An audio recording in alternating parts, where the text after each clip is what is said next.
Our story of the night. In a blockbuster trade, the Knicks are sending Kristaps Porzingis to the Mavericks in a 7-player deal. Joining Porzingis will be Courtney Lee, Trey Burke, and Tim Hardaway Jr. going to Dallas. The Knicks will receive Dennis Smith Jr., Wes Matthews, and DeAndre Jordan. The deal may include draft assets. Ian Begley looks back at the Unicorns' brief run in the Big Apple. Most Knicks fans booed Kristaps Porzingis on draft night in 2015. They weren't sure what to make of a skinny 7'3" forward from Latvia who didn't seem equipped to survive life in the NBA. Those boos quickly turned to cheers and eventually adulation.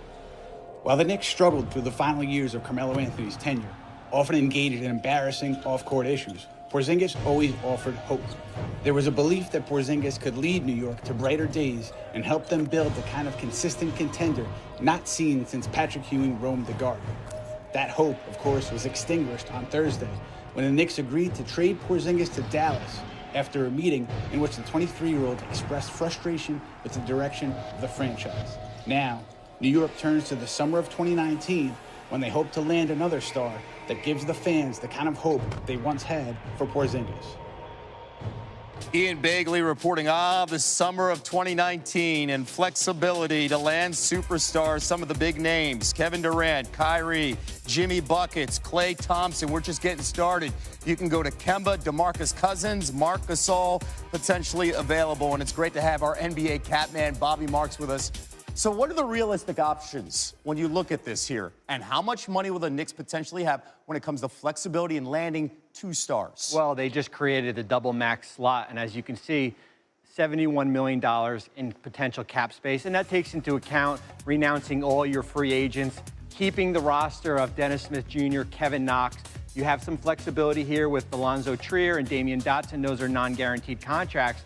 The 2 max slots could potentially get you a player like Kyrie Irving. When we slide Irving over, that number goes down to $39.5 million. So you've got 1 more max slot, potentially Kevin Durant, and that gets you your double max slot. And as you said, this trade created hope for the summer of 2019. There's no guarantee that New York is getting these 2 players, but now that gives them an opportunity to do so. Beforehand, they only had an opportunity for 1 player. And you have the flexibility. All right, let's extend this a little bit for Knicks fans, give them a little bit more hope. 2 max players, and then can they still land Anthony Davis? Is that even a possibility? It is, but they're going to have to wait a little bit. And if they get the #1 pick, Zion Williamson, the likely candidate, they can package Williamson along with Ntilikina, Dennis Smith, Kevin Knox, Alonzo Trier to New Orleans for Anthony Davis. And remember, they got 2 #1s back from Dallas. One of them is unprotected in the future here. So they would have to wait. The problem is that Davis might be off the board by the first week of July. Yeah. And this is going to have to happen in August. Okay, we'll see how this all plays out. Of course, we'll find out what the ping pong balls. They play a huge role back in May down the road in setting up the draft and the pieces that the Celtics could have to land Davis or potentially the Knicks in the Zion sweepstakes. Thank you so much, Bobby. Here's what's happening on SportsCenter right now. It's semi-good news for LeBron James. After the Lakers listed him Wednesday as out for tonight's game against the Clippers, he has been upgraded, and it's now doubtful. LeBron still nursing that strained groin nearly 5 weeks after the initial injury. Assuming he does not play tonight, though, it would be his 18th. Mavericks in a 7-player deal, according to Adrian Wojnarowski. The 23-year-old Porzingis met with management this morning to express his frustration with losing and the team's past dysfunction. He's been out for nearly a year recovering from an ACL injury, and he can become a restricted free agent this summer. Joining Porzingis in this trade to Dallas will be Courtney Lee, Tim Hardaway Jr., and Trey Burke. The Knicks will receive a player they passed on in that 2017 draft, Dennis Smith Jr., also Wesley Matthews and DeAndre Jordan. The deal may also include draft assets. Porzingis' career with the Knicks, well, remember how it started. It started this way. With the 4th pick in the 2015 NBA Draft, the New York Knicks select Kristaps Porzingis from Liepāja, Latvia. He last played for Sevilla in Spain. You heard the boos. We saw the crying. The Knicks faced a ton of criticism that night, but the Unicorn quickly changed people's minds. He increased his scoring in each of his first 3 seasons, averaging close to 23 points per last season when he earned his first All-Star selection. But almost a year ago, he tore his ACL following a dunk on Giannis, and he's yet to play this season. The good news is that he recently worked out shooting threes, and he was dunking. That is great news for now Mavericks fans. And the man who broke the story, Woj, joining us with much more. This escalated quickly this morning. He's not happy. He talks to Knicks management. This afternoon, he's traded. How did this come about?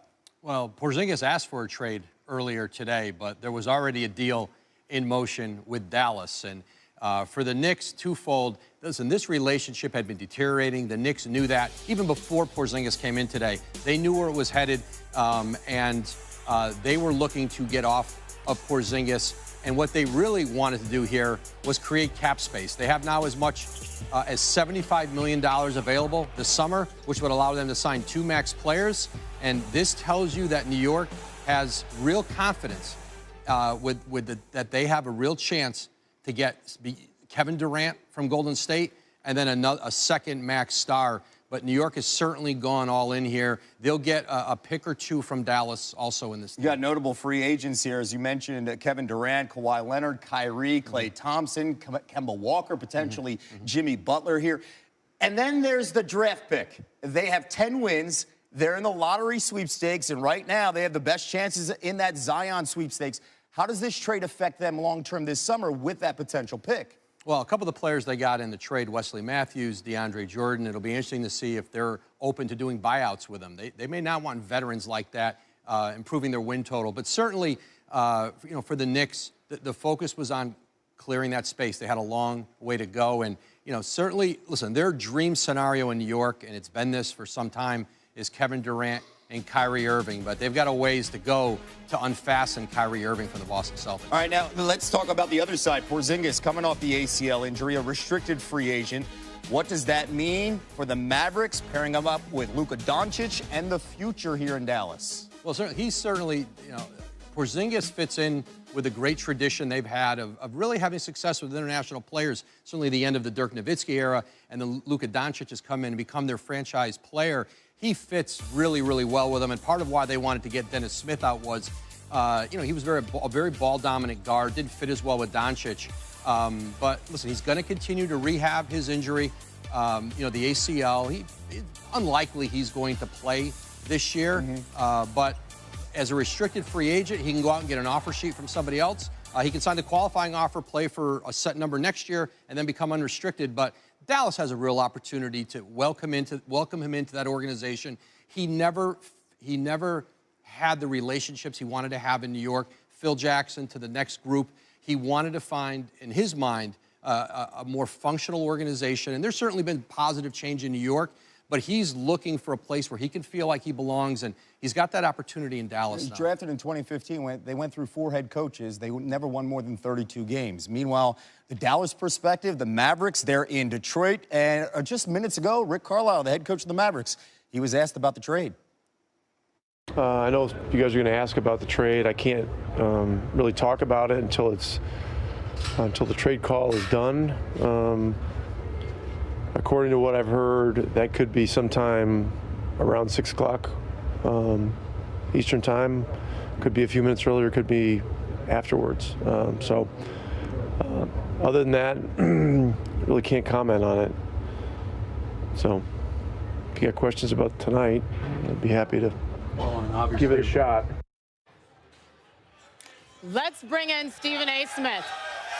Kristaps Porzingis was the face of the New York Knicks franchise, and they traded Porzingis away, Stephen A. Why? Well, they traded him because, first of all, you have a superstar, a star rather, in Kristaps Porzingis, who made it very, very clear he did not want to be there with the New York Knicks. So let me get this straight. You've been hurt since last season. You don't play a game this season, and then you go into the organization and you tell them, I don't want to be with with you anymore. I don't want to play with this franchise. Meanwhile, while the summer is approaching, where the Brooklyn Nets got enough cap space going after 2 players, the Lakers are obviously doing what they're doing. The Clippers are potentially going after 2 max players. What are you going to do if you're the New York Knicks? You're looking to make noise in free agency. You can't possibly pull that off if the star of your franchise doesn't want to be there, and he's telling everybody, don't come, because I'm not going to be here, because I don't want to be here, and you shouldn't either. That's what happened with Kristaps Porzingis. That's why the New York Knicks needed to make a move. And by making this move, I spoke to them. I was told they've got about $68 million in cap space, could go as high as 75, maybe a little bit higher. But no matter what way you slice it, they've got the opportunity to go after 2 max players. Last time I checked, Kevin Durant's going to be a free agent. Kyrie Irving is going to be a free agent. Regardless of what Kyrie Irving, his camp and him, in fairness to them, says he's happy in Boston. I'm hearing a different story. He wouldn't mind leaving. We know he wouldn't mind being in New York City. Things have gotten officially very, very interesting right now, and I'm loving it. There is a lot there. First of all, apparently this is the new way in the NBA. You say, I don't want to be somewhere, and you get your wish granted. He's gone. I mean, was this the best thing for New York? I think it was the best thing for New York because, again, he's not healthy and he's not playing, and you don't want to be there. If you talk about 3 strikes and you're out, get the hell up out of here. You don't want to be there. You ain't been playing. And by the way, you could potentially tell other people not to come to us while you're here. I can't knock the Knicks for making this move. I don't like the fact that a guy like that caliber, wants out of New York. I think it says something, but in the end, it says a lot to them by willing to make this move because guess what? You weren't gone but so far anyway. You didn't know whether you were going to be able to get one guy. But the opportunity to get 2, you're giving a free agent the opportunity to talk to another marquee free agent and say, excuse me, you want to go and roll together in the sport of basketball. You got 2 superstars. You are an automatic contender. Woj mentioned the name Kevin Durant. You mentioned Kevin Durant. We don't know what he's going to do when he has his decision to make. Kyrie Irving, though, he has alluded to the fact that he probably wants to, is interested in re-signing with Boston. You say you hear otherwise. That's what? Right. Well, I've been hearing that Kyrie Irving wouldn't mind being gone. When he says he wants to stay in Boston, if you'll have me, the operative words were, if you'll have me. Well, guess what if you'll have me mean? Are you willing to give me $190 million?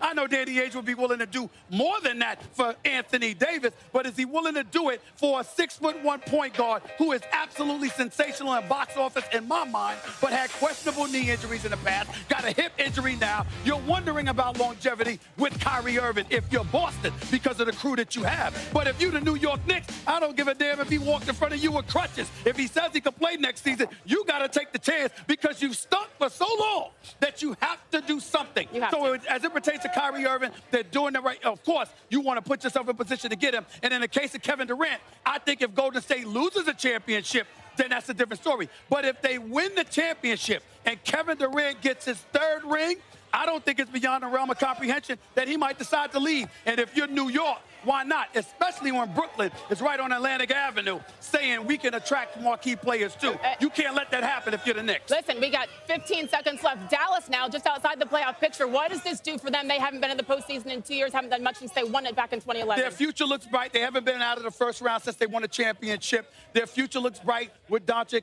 and, of course, Porzingis. But it doesn't spell championship, but they're moving in the right direction. I'm happy for Rick Carlisle. Once again, apparently, hey, if you don't want to stay somewhere, just say I want out. It's amazing what is happening right now in the National Basketball Association. Stephen A., little fired up, huh, Kevin? We warned you. Oh, yeah, he's ready to go. And we're just getting started here. Full coverage of the Knicks' surprising trade of Kristaps Porzingis. Michael Wilbon will tell us who won the deal, the Knicks or the Mavericks. Plus, Woj is back. New details tonight on the Lakers trade talks to acquire Anthony Davis from the Pelicans. Remember him?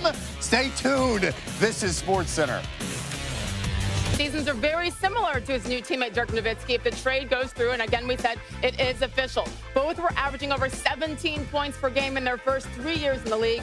Porzingis made his first All-Star trip in his 3rd year, while Dirk made his first trip in his 4th season. So obviously the Dallas Mavericks are trying to get back on track, get back to the postseason, get back to their winning ways. It's been 7-8 years since they won the NBA championship. And the Knicks, it's a little bit of a different story here as we bring in Michael Wilbon live from Los Angeles. Michael, we had Stephen A. Smith on just a couple of minutes ago. He says, hey, Porzingis wanted out, get him out. This will now attract other free agents, maybe Kyrie, maybe Kevin Durant. You say what? Sage, how many years of maybes is this going to be with the Knicks? I was smiling when I heard Stephen A. talking about that. I'm going to text him in a couple of minutes. Look, in 2010, the Knicks thought they were getting somebody, right? And it was a big summer. LeBron James and Dwayne Wade and Chris Bosh and on and on and on. Who did the Knicks get? They wound up with Amari Stoudemire, who played very well for them for a couple of years, but people knew that Amari wasn't going to be a guy who was going to be able to be great, a first-team All-NBA player for 5 years or more.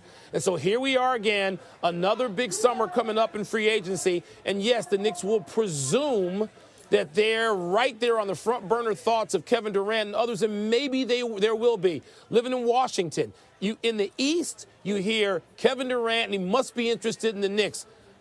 I'm going to slow that down a little bit. I want to see, why would Kevin Durant, Sage, necessarily leave one of the best organizations in professional sports in America and probably the best in the NBA to go to a place, and I understand that Scott Perry and those guys are trying to get it turned around, but it has been, historically, the last 15 years, the worst organization, or one of them, in the NBA. Why is it that Kevin Durant would go from one to the other?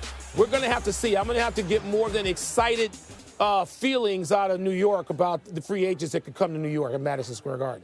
Okay, so you don't like this trade. What should the Knicks have done when the face of their franchise says, I want out? What should they have done? Sage, I'm not saying I don't like the trade. I understand it. And Porzingis, I mean, he doesn't have the stature. He may have the stature. He didn't have the results to demand much of anything. So I understand exactly why the Knicks did this, but it's a two-part equation. I'm not presuming, like a lot of other people are, that the Knicks automatically are at the front of the line for a top-tier free agents. And there are a lot of guys out there. Boogie Cousins, I mean, he's not probably going to be with Golden State. Maybe New York interests him. So there are a lot of maybes. But the Knicks' recent history has said that's all it is now. Real quick, what does this do for the Dallas Mavericks, who have had a couple of down years and certainly not very impressive since they won the title against the Heat in 2011? Well, I guess there's some risk. I mean, we haven't seen Porzingis. Have we seen any video of him running on the beach full speed or any of that stuff? We saw that a few months ago. But look, before you can get the three superstars that people feel are requisite to contending seriously in the NBA, you got to have two. And so with what we've seen from Luka Doncic and what we've seen from Kristaps Porzingis, I mean, I don't think it's a jump to say if Porzingis is healthy, then the Dallas Mavericks have those two. And they also get Tim Hardaway Jr. in this. So, and other guards. So, I mean, they've got some rotation guys in addition to having some stars. And so they've got to feel pretty good if Porzingis is healthy and can get on the court for them next season. As they try to make it into the postseason this season, the Knicks, though, that 10-40 record, the worst in the NBA. And as you know, they've only won one playoff series since 2000, almost 20 years. A lot of maybes. Michael Wilbon, thanks for pointing that out. We shall see. Thank you. Kevin, over to you. Sage. Sage, remember that all-star center who made a trade request earlier in the week, Anthony Davis? The Lakers' calls are being picked up by the Pelicans. Woj reporting that executives have discussed the Davis trade request. According to Ramona Shelburne, the Lakers are leaving an impression that everyone except LeBron is available in talks as the trade deadline is a week away. And great to have Woj back with us. What are the two teams discussing right now with that deadline 7 days away? Well, it's yet to be an ongoing negotiation, and I'm not sure the Lakers have even made a formal offer, but the teams talked on the phone. The Lakers certainly, as Ramona reported, left the impression that we're ready to discuss everyone but LeBron, and it'll be a process here. And, whether it's, a combination of players on the Lakers and draft picks, or, New Orleans might say, we would like you to go get that player from another team. We don't like the guys you have. See if you can get us a third team. And they're doing that all around the league right now. But certainly, it's still somewhat of a long shot that they'll have a deal in the next week because the ability to have a bigger pool to draw from on a deal in New Orleans comes after the trade deadline at the end of the season when the Boston Celtics can be involved. And Davis's camp has made it known if he's not going to the Lakers before this deadline, it will be a one-year stop, a rental before the 2020 offseason. How are the Celtics now approaching that demand? The Celtics all along have had confidence that if they could trade for Anthony Davis later in the season, or excuse me, in the offseason, that it would certainly help them keep Kyrie Irving, and that they would convince Anthony Davis to want to go forward with Kyrie Irving and the infrastructure they have in Boston, that they were willing to take that risk. They would be able to pay more than the Lakers if he was on the Celtics. But right now, I think in Boston, they want to make sure that they have Kyrie Irving solidified. There's 2 max salary slots open in New York now. Obviously, Kyrie, it's from Northern Jersey. But Kyrie has given the Celtics no indication from the time that he announced he was going to stay. He's given the organization no indication that he's wavering on that, and that's how the Celtics are proceeding right now. Yeah, the greatest sell in the NBA right now is hope. And we have a few teams with hope into the summer, and we'll see how that plays out. Woj, thank you so much. Still to come here on SportsCenter's Week.